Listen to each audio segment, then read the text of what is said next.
Hi, I'm David Ensor, Chief Executive Officer of the Australian Psychology Accreditation Council, APAC. We operate within the national scheme in Australia and focus very narrowly around the accreditation of higher education providers who teach psychology for students that want to become psychologists.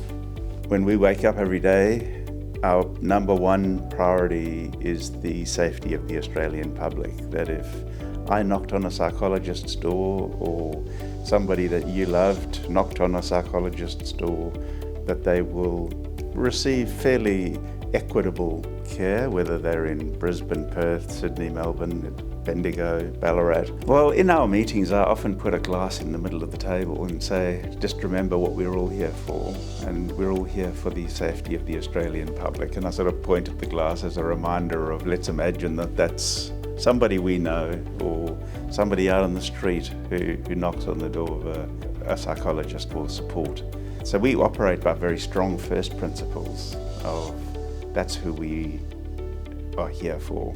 And then we take that back to what is it that we can do better in our standards to make sure that the providers are meeting the best possible set of guidelines or requirements to provide that.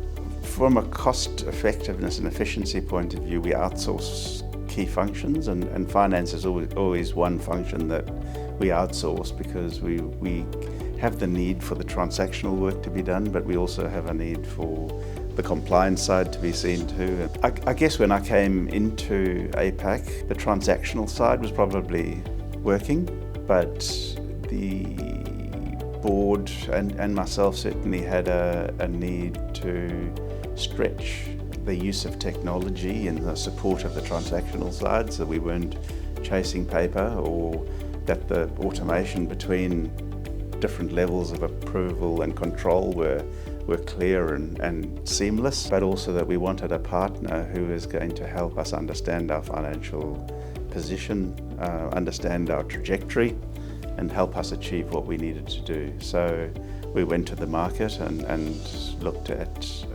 a number of providers and selected Saward Dawson as our partner to see us through that next phase of growth and consolidation at APAC. I think there's got to be core business as usual. If that's not working properly, it becomes a distraction to what our core business is, which is accreditation. So the more time that we have to spend trying to put out fires and deal with issues in relation to our financial management or other corporate type services, the more we're going to be distracted from what we should be doing. We feel secure and supported and safe in having the level of thought and consideration that Saward Dawson puts into their support for us. And then there's just at another level mapping forward where we want to go. You know, we feel that they're a partner with us in introducing new activity costing frameworks to support new fee schedules, to increase the transparency to the providers that we are recovering costs and no more and hopefully no less. My experience of Saward Dawson is that they know how to deal with the transactional stuff in the least possible complicated way. They can deal with the compliance because they know the law and they got a contemporary understanding of it, and they can actually meet to help us as a business identify what we need to do in relation to our work.